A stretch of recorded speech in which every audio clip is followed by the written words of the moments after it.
প্রাণী সম্পদ প্রদর্শনী 2024 এই উপলক্ষে আয়োজিত আজকের এই মেলা এবং এই আলোচনা সভা।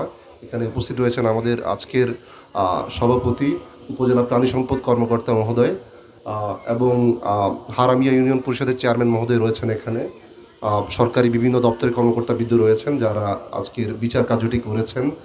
ডেইরি অ্যাসোসিয়েশন এবং পোলট্রি অ্যাসোসিয়েশনের নেতৃবৃন্দ রয়েছেন এবং সর্বোপরি যাদের নিয়ে আজকের অনুষ্ঠান আপনারা যারা এসেছেন, যেখানে অনেক মহিলা রয়েছেন এবং এখানে খামারিবৃন্দ রয়েছেন, সবাইকে আমি স্বাগত জানাচ্ছি আজকের প্রোগ্রামে।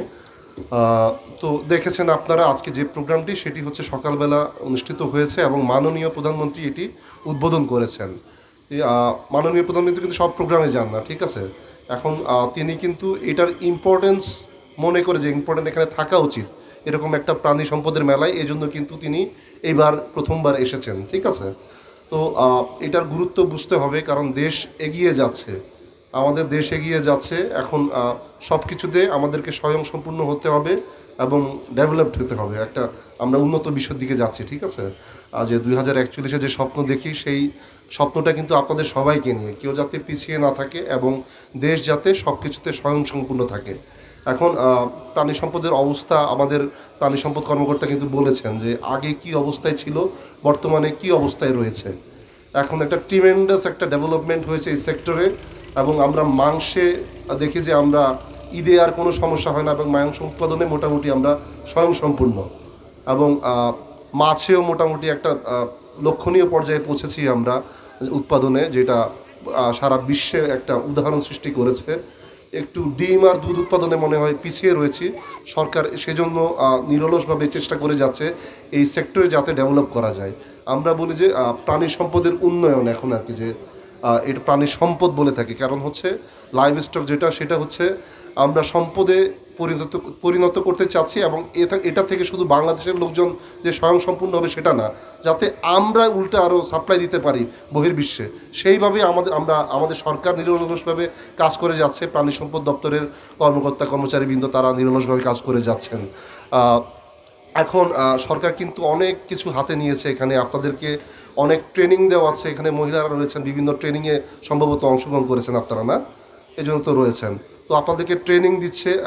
আর এখন আগের মতো ধ্যান ধারণায় থাকলে চলবে না যে খালি ছোটোখাটোভাবে করলাম, মানে এটা ঠিক আছে যে নিজের খাওয়া পড়াটা হয়ে যায়, মানে কোনো রকম একটা গরু থাকলো, বাট আমাদেরকে একটু বিগভাবে চিন্তা করতে হবে। হ্যাঁ, কারণ প্রযুক্তি এসে গেছে, এখন প্রযুক্তিকে হাতে কাজে লাগাতে হবে। প্রযুক্তির সহযোগিতায় এই যে দুধ উৎপাদন, দুধের মেশিন আছে রয়েছে। তারপর আরেকটা জিনিস হচ্ছে প্রাণী সম্পদে কিন্তু টেক কেয়ার করতে হবে আপনার, বুঝছেন। আপনারা অন্য সব চাষাবাদ করার সময় যেমন আপনারা সার দেন, বীজ দেন, সব কিছু দেন, আর এইখানে কিন্তু আপনার টেক কেয়ারটা মারাত্মকভাবে একটা ভূমিকা রাখে। আপনি যদি পশুর ক্ষেত্রে ইনজেকশন যেটা দেয় সেটা যদি ঠিক সময়ে না দেন, তখন কিন্তু রোগবালাইয়ের সৃষ্টি হয়। এখন প্রাণী সম্পদ দপ্তর রয়েছে এখানে, তাদের ওখানে যাবেন, পরামর্শ নেন আপনারা। আমি বলবো যে আপনারা বিভিন্ন পরামর্শ নেন, ওনাদের ওখানে যান, তারা তো রয়েছেনই।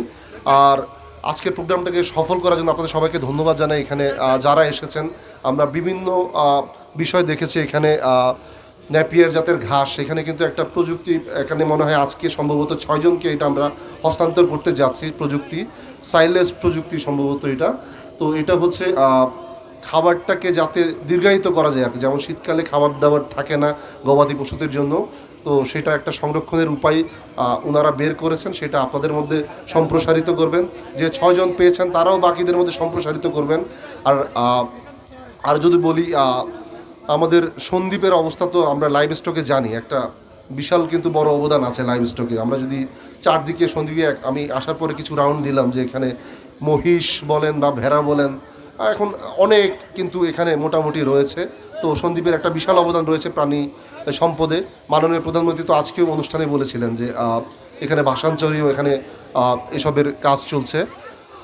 তো যাই হোক, এখন আমরা কিছুক্ষণের মধ্যে দেখবেন যে আমরা এখানে আজকে যারা অংশগ্রহণ করেছেন তাদেরকে আমরা পুরস্কৃত করব। এখানে যারাই কষ্ট করে এসেছেন, ধৈর্য সহকারে এতক্ষণ ধরে আমাদের বক্তব্য শুনেছেন, সবাইকে ধন্যবাদ জানাচ্ছি এবং আর বক্তব্য দীর্ঘায়িত করব না, অনেকক্ষণ ধরে থেকেছেন।